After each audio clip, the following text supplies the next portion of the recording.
I'm back. So we did have a little bit of a situation where last week I just was in the blues and I did not have it in me to film anything.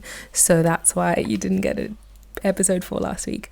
And then this weekend, when I usually film and actually have the time to film, because I'm supposed to be preparing for a trip and I'm so stressed out because I haven't got anything done. I have zero energy to do anything, but I still want to chat to you guys because this is so fun. And honestly, this community that we're building together very slowly is bringing me a lot of joy in my life recently. The PhD is PhDing. I got bitten by mosquitoes on my face, and that's why I didn't film the weekend. And I literally looked like Quasimodo, the hunchback of Notre Dame, like his face, like the one eye that was drooping, and yeah, I looked like Quasimodo. And I said this to everybody who would listen, and everybody said I was being overly dramatic, which maybe I was, but I think I had the right to be. But yes, anyway, let's talk about the scents I've been wearing recently or received recently. And I mean, I think this is the trouble with fragrance social media. A lot of people are pulling from their shelves, so it's their personal taste to show people. But I don't want you to smell like me. I want you to find your personal taste, and hopefully we're exploring things together and I might hit something that's actually for you, even if it's not for me. But beside that, let's talk about what I've been wearing lately and enjoying lately. So the first thing is Gabar sent me a bottle of Lull. I've decided I'm calling it Lull because Ludlow is in parentheses, but so I kept calling it Lull because Lull isn't, but I think it's supposed to be Lull because it's an urban collection. Anyway, it's such a cozy, girly scent. It's a little bit sandalwood, musk, cashmeran. It's also got a blush that is composed of cherry, rose, and apple, red apple. And the medicinal aspect of a cherry kind of underlies the whole thing, and somehow it really works in the scent. And of course it's got black tea in there. I just love it. I love it so much. So I've been wearing a lot of that lately. I also previously got a bottle of their Swim, which is more of a green fig fragrance, which I also really appreciate, but it's not something that I wear every single day, whereas sometime in the day, every day, I've been reaching for Lull. I'll just say, oh, it's bedtime, let me just spritz some Lull. Anyway, that's fantastic. But today, I think I kind of had an aha moment, because summer is the best time for unisex fragrances, because nobody's really trying to rock what's traditionally feminine or traditionally masculine. We all want to be fresh smelling, bright smelling, and happy. So I will share with you my combo of the day, unless you watch me on TikTok, in which case you probably already know. And I mixed Belfiore by Oman Luxury, which Kismet, I met them this year at Excellence, and I had Belfiore on my wish list for years, that and Paramore. And we had a sat down and we really learned about the brand history and ethos and their aim. And then they gifted me a bottle of Belfiore, and my friend Maria, love her, my Ukrainian bestie, she also picked Belfiore as her gift. And I almost picked Maria as the one because it's also a beautiful, delectable coffee, white floral kind of fragrance. I need to figure out how to get the Discovery set because they've got a lot of fantastic scents, but I need to reinvigorate my nose. Actually, I think my friend has one. I might hit him up for it. Okay, but I layered it with Naki by Pernoire. Now, this is a green peach fragrance that is nymphetic. It feels like something that a Greek mythology nymph would smell like, running in the woods, being nymph-like. It's got an aquatic element in terms of like an airy dewiness that kind of comes off of it, but together they were a dream, and they were very persistent on my clothes.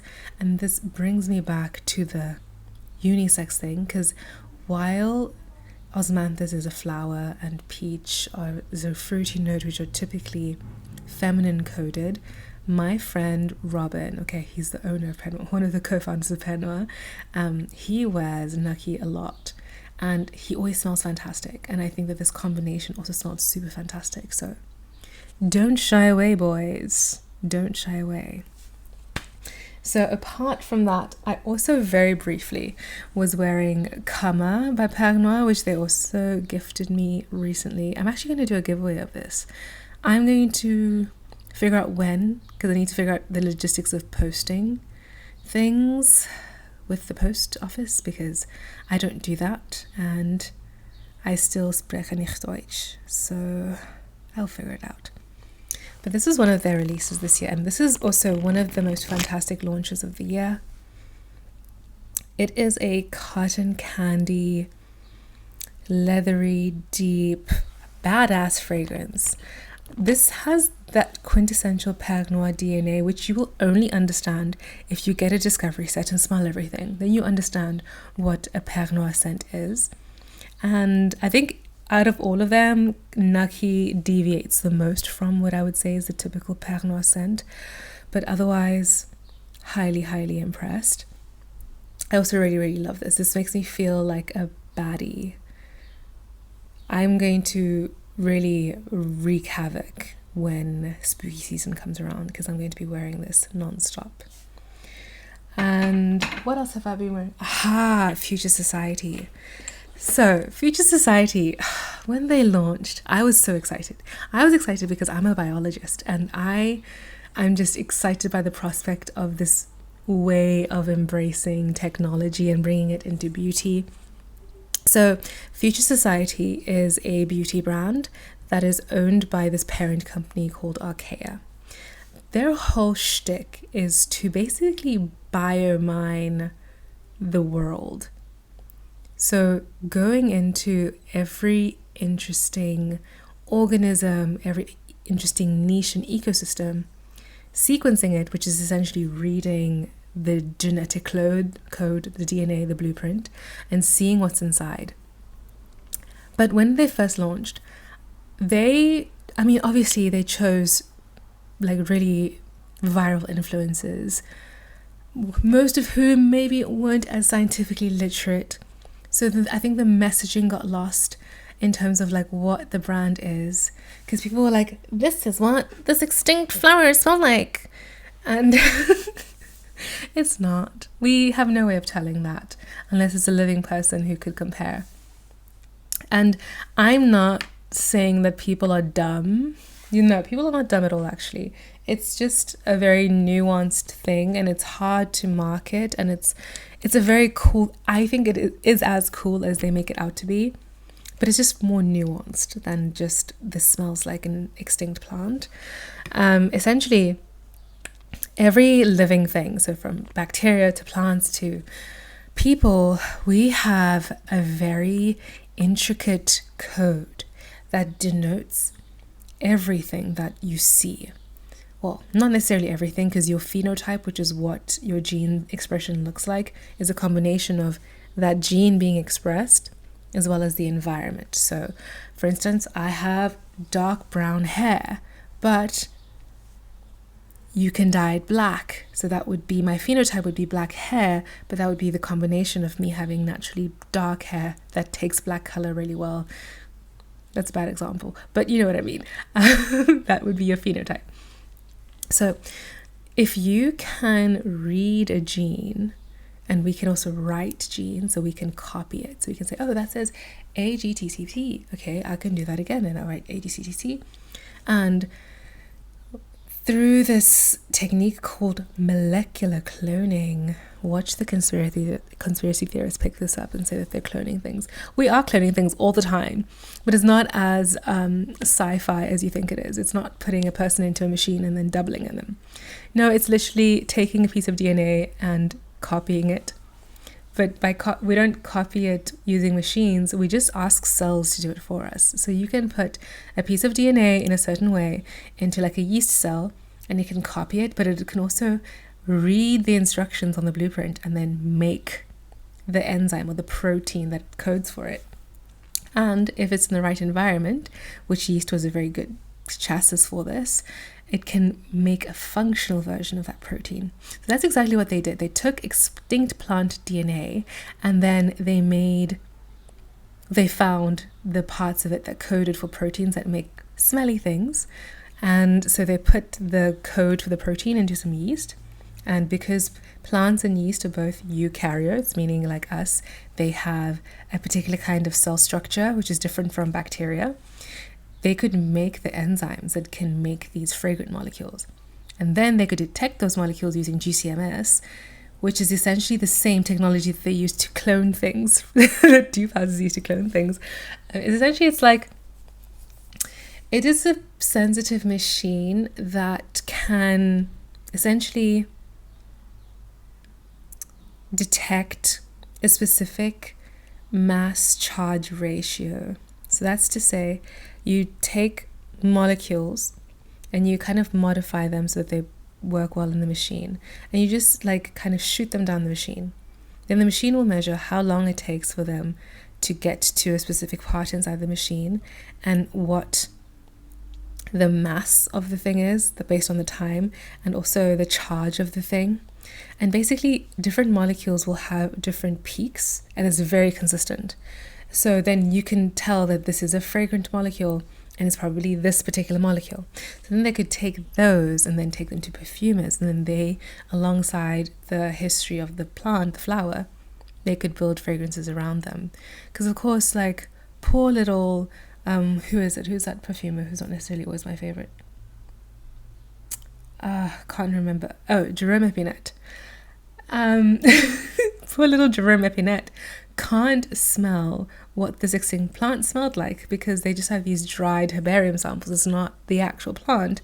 All he can do is make something surrounding the molecules that they found, and also based on the story of where the plant was and what its environment was like. So that is what the scent surrection collection is. They've designed these fragrances from the DNA of extinct flowers, but they don't necessarily smell like extinct flowers, because we don't know what those extinct flowers smelled like. And at the same time, which anybody with like a basic biochemistry degree will tell you, is just because we see the DNA there doesn't mean that that gene was expressed. But that's a whole different story, where if I go down that rabbit hole, you might as well just enroll into your local university undergrad biology. Well, if the program's any good. I highly recommend the University of Cape Town Biochemistry and Genetics program, by the way. Very, very good. The other day, my supervisor, after reading a draft of the paper that I'm writing, we were picking cherries together. She was like, "After reading your paper, I can tell you're very highly educated." I was just like, well, I am doing a PhD, so probably. So anyway, they have sent me 2 fragrances. What a preamble, because I've also been wearing these.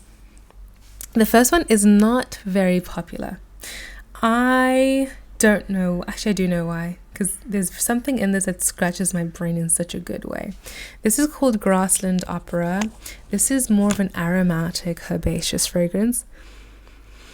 But there's something in there, and I smelled my sample of the scent that I'm going to compare it to. They don't smell identical, but there's something in Guidance by Amour, just like a bitterness that's also in Grassland Opera. To me, it reminds me of the bitterness of a lavender without being lavender itself. That's in here. I think it's probably, I want to say Mahonial, but it's not Mahonial, because Mahonial is a Givaudan captive. And actually, this is made by Givaudan Parfumer. Could be.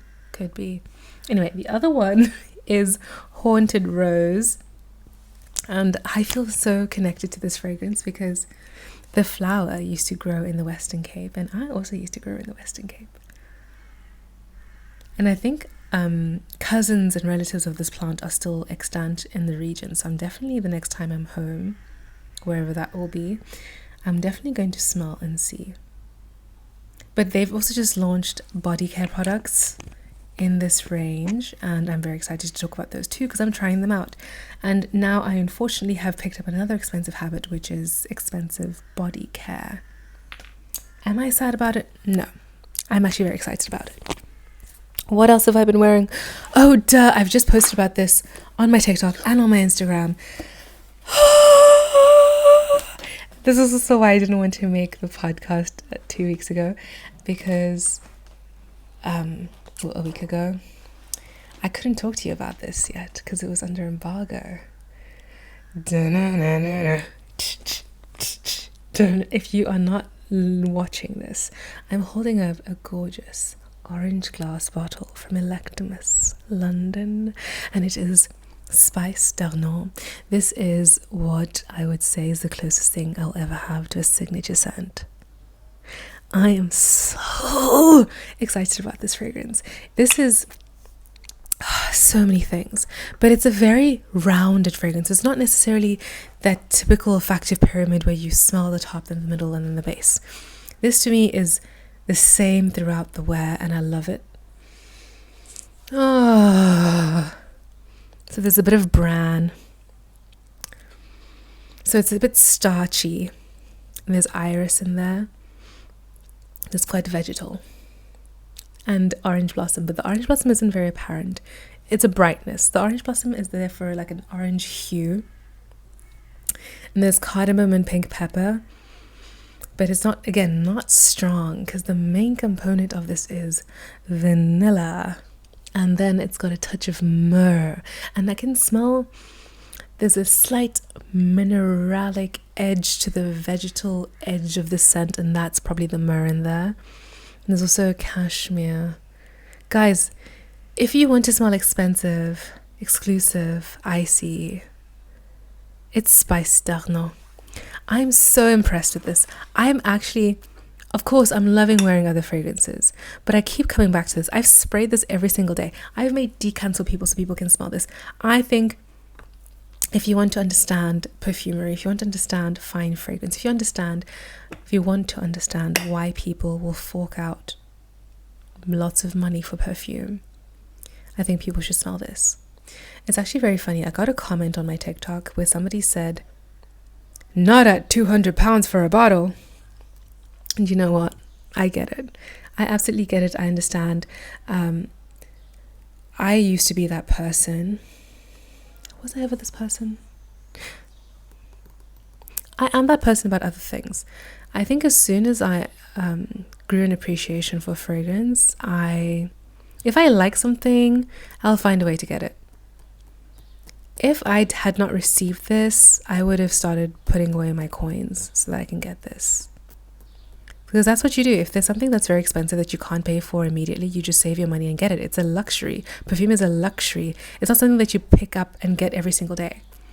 This is why I always want people to be FFR about the whole 5,000 fragrance bottle thing. It's a luxury. It's not normal to have that much perfume. Also, there's something that I didn't talk about before, but I want to talk about today. That is, a lot of websites offer a buy now, pay later, buy now, pay in 4 installments situation. Do not buy perfume on lay-by. If you can't pay for it now in full, do not buy that perfume. Because life is unpredictable. And now you're gonna be at the debtor's office because you wanted to buy a perfume you can't. I just want to say, I enjoy the frivolity of perfume. I enjoy being frivolous. I'm living a life that is so incredibly unlikely. So while I enjoy luxuries and the finer things in life, I'm also very realistic about the fact that everything can go away in a split second. So we still have to act with some sense. I'm going to be your African mom about this. Do not buy perfume on lay-by. Do not buy perfume on Klarna. Do not buy and pay in 3 times. I know that Alma ad is so tempting. You know what else is tempting? When you get random discount codes. I very nearly bought something from Liquide Paris because I have a 10% voucher. And while I appreciate the voucher, I don't need or want anything that they have right now. So I'm not going to buy anything. So that's my little rant. I love Spice d'Arnaud. It is expensive, but it's worth it. I would buy this. In fact, I haven't bought many perfumes this year, but there are like 4-ish that I think I'm definitely going to pull the trigger on. One is a refill of Il Poupre from Liquide Imaginaire. One is a bottle of Aquila Absolute from Electimuss. Another is a bottle of Capua from Electimuss. Another is a bottle of La Nuit La Terre from Racine. I need to repurchase their discovery set so I can go through it with you on this platform. But I did make a TikTok video about it. I did make an Instagram post about it. Racine is a new brand. It's a brand to watch. They make such beautiful, evocative perfumes. That is a brand whose release in general impressed me. But Space Terno as a whole, as a fragrance, is one that has impressed me, like one of the most impressive fragrance releases this year. Probably the most impressive fragrance release. Who's gonna beat them? Celine, you have changed the game. Celine Barrel, you have changed the game. I remember wanting Roger's Amber Oud. Actually, I might still get a little travel size of that, even though it's £80, and that's an insane price for 10 ml. But this is a discovery, man. This is a discovery. But, you know, I don't think everybody's going to love it as much as I do, but I do. Also, I need to refresh my Maison Crivelli discovery set because I need to go through the extraits with you because Crivelli is also excellent. I don't know why he's neglecting his eau de parfum line. He's making all the extraits, but we need more eau de parfums. The last one was Neroli Nasimba, which is also fantastic. Didn't get a lot of attention, but it's actually a very fantastic Neroli. But yeah, we're going to go through that together at some point. What else? Oh, sorry, I'm sighing very deeply into this mic. I can't get enough of Hearsay by Lynn and Tutu, and they're so sweet. They sent me a bottle of Lately, which is this gorgeous jasmine fragrance, which I'll talk about soon. I'm about to go into my floral era. I'll take it with me to Sicily. I'm going to Sicily soon, and it's just beautiful. And the thing is, these are like plant-based fragrances. I don't know how she makes such a beautiful musk. Hearsay, it's a summer staple. If you haven't tried it and you are in North America, get yourself a discovery set. I love it when people are so intentional about the design in every facet of the presentation. Of course, it's a girly thing to do, but Linen Tutu is one you need to consider. And now let us get into I haven't done any much commentary this episode. And that is because I'm trying to be nice. Also, all the algorithms hate me at the moment, so I'm a little bit dejected. But one thing that amuses me so much when I go into TikTok is this little cult. Now, I have some friends who are on the fringes of this cult, but there are a clan of people that are absolutely besotted with smelling, I was going to say unusual, but literally my account's name is I Smell Unusual. But there are people that are obsessed with smelling bizarre and they've turned it into a personality trait. I don't think my friends are like that bad, but other people, I'm just like, are you alright? Is everything okay? Do we need to send help? Oh, by the way, I'm using my Givaudan blotters because I got gifted them when I went to perfume school. So, that's the point is, okay, I'm going to go through some of the scents. It's not all of them. I don't know what happened to the rest of them. I've had this discovery set for a while, but we're going to go through one of the brands that has a cult following on TikTok, and that is none other than Toskovat. So this is for the Elchini boys and girls. I did not have the cards with me. I'm just going to smell them raw with you now. I'll tell you what I'm smelling and we can go through it together.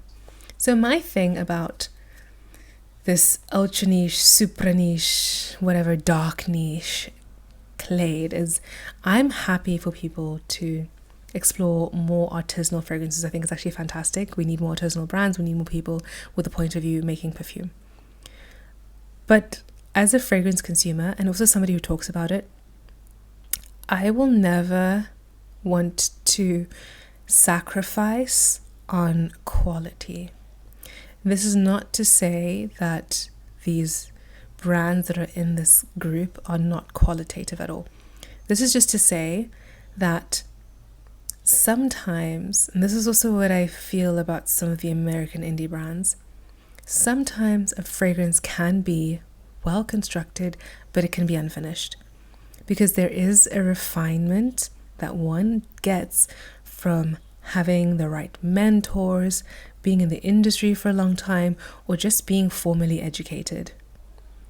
That's what the difference is between a fragrance that you'll get from somebody who's cooking it at home to somebody who's in this big fancy lab. And this again is not to say that there is more value in one than the other, but I think that if you're spending money on, again, a luxury, it needs to be qualitative. And again, no shade. I keep saying no shade. But this is not to detract from indie brands in the US. But if you are buying from indie brands in the US, because regulations are not so strong there, please ensure that you check that the company you're buying perfume from follows some sort of QC standards. So most brands should be IFRA compliant. IFRA is kind of a group of people that decided to set standards for the world of fragrance. They're not actually an official regulatory body, but everybody kind of follows these standards so that everybody is making sure that they're using materials that are safe for consumers, and IFRA kind of stays on top of that. So that is my little rant. I can smell this from a mile away.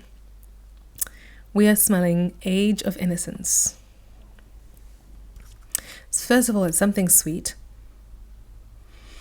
There is what is it? Something plasticky. Ooh, that's interesting. Sweet, plasticky, like cotton candy sweet. There's also something a bit dusty. I think the whole Toskovat thing is about evoking memories. This is very interesting. Would I wear this?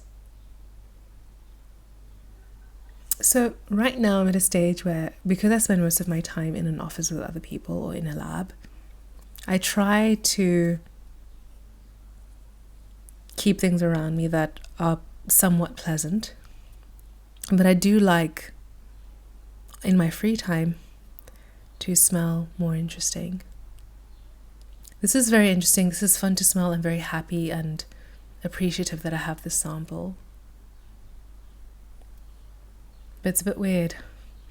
I don't know what it is. It's something that smells like burnt plastic and cotton candy, burnt sugar, and something dusty, like old movie theater seats. Yeah.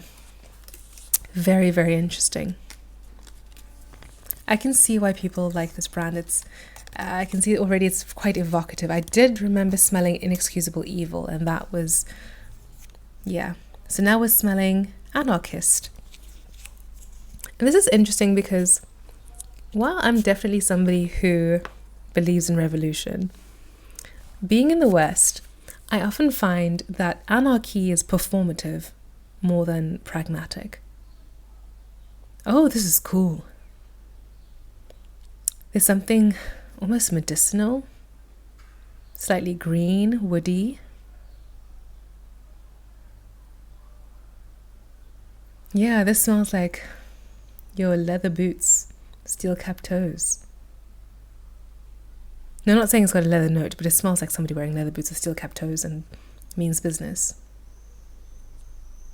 I actually really like this. I'm going to put this one on skin.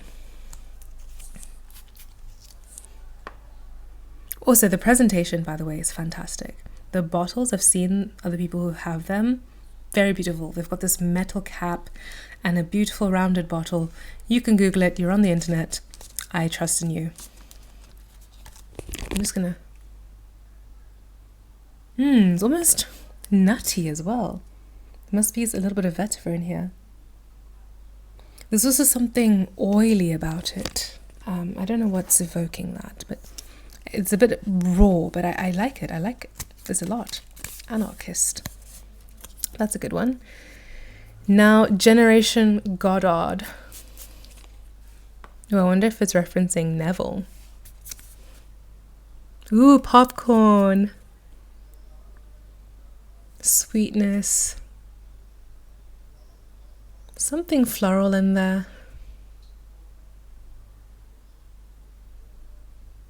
Is it rose? Maybe. Yes, it is rose. There's a strong popcorn note. This is really fun. The Gourmand girls would love this. I found an ultra niche for the Gourmand girls. Hey, hey. Oh, actually, I'm going to investigate where I put the rest of the samples, because I know that they've got 12 in their discovery set, and I have 5. I definitely have 6. I have 6. Because this is really fun, actually. I would say that this is definitely 1000% worth your time. Now we're smelling Pining Dew 2. Pining Dew to what? But the thing is, it's dew as in like dew on top of water, on top of leaves. Oh, this smells almost fougere. But I smell the pine. There's something urban about all of those fragrances. They feel like lived lives in cities. There's something sweet here, something piney. What is the smell I'm smelling? There's like a sweetness in there, but it's very specific. Maybe I should have read the notes, but I don't want to do that to you. I don't want to stop this film. Okay, this is really interesting. Pining Dew 2 seems like something that one could classify as mass appealing, but there's still something interesting in there. Wow. Wow, wow, wow, wow, wow. Now we're smelling Things Never Shared.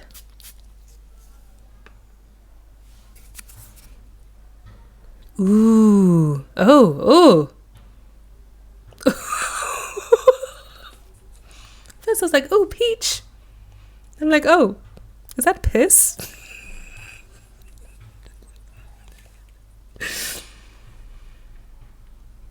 Oh yeah, this goes quite funky and skanky, and this one feels, ooh, yeah, this has a very urine-y smell. Yeah, it smells like a urinal cake that's fruity flavored. I can't go back to this one a lot. It's quite strong. Am I allowed to say pissy on YouTube? It doesn't matter. People say far worse things. I mean, we're on the same platform as Tana Moja, for goodness sake. And now I'm smelling Curtain Call. What a fitting end, because I wanted this to be a bit of a shorter episode. I have very few spoons left, and this has actually lifted my mood, but I have to now go to bed and wake up early and go to the... Anyway, let's not complain. We're very fortunate in this world. Curtain... I've got some in my mouth. Curtain Call. Oh, this is very pretty. This is a fresh flower.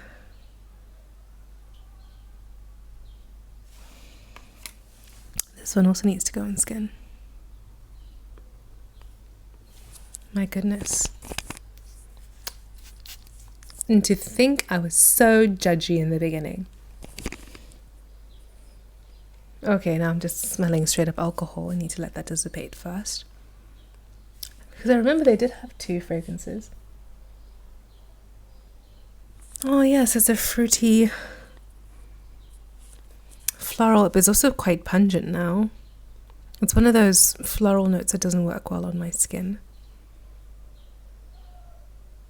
What is that sharpness? There's a very sharp note in there that's reminding me of a certain kind of flower. Oh, it's jasmine. It's jasmine, sorry, that's what it is. But it smells like pure jasmine extract. Absolute. Oh, but it's quite pretty, actually. Curtain call. Yes, this was actually fantastic. I might come back if I find the rest of my samples and complete this because this was so lovely. Yes, I think that it's a very small enterprise, so they're often sold out from what I've gleaned in my moments passing. But this is a very solid, fun collection. There are some things that are very wearable and there's some things that are more evocative and artistic, and I think they've got a good balance between the two. Get yourself a discovery set. If it's not sold out, get yourself a discovery set. This is fun. If you want to have fun with fragrance, if you want to appreciate the lengths to which you can stretch the art of perfumery, if you want to see how a talent can do something that is really capturing a moment but also create something that is a very beautifully wearable fragrance. Toskovat. Who knew? A lot of people did, and I was just sitting on my little high horse back there thinking I'm too cool for school. Actually, not really. I have a lot of sample sets and I am living in a mess right now, but this was really fun. This actually lifted my mood so much. The power of perfume, man. Who knew? I'm very happy. And Antichrist has gone darker and deeper and a bit smoky. What a vibe. What a vibe. Smell Toskovat. What is the question of the week? The question of the week is, what fragrance for you is the pinnacle of perfumery? For me right now, it's Spice d'Arnaud. But whatever you do, whatever you want, sample before you buy. And as always, happy sniffing. And thank you for once again tuning into the Sniff Session.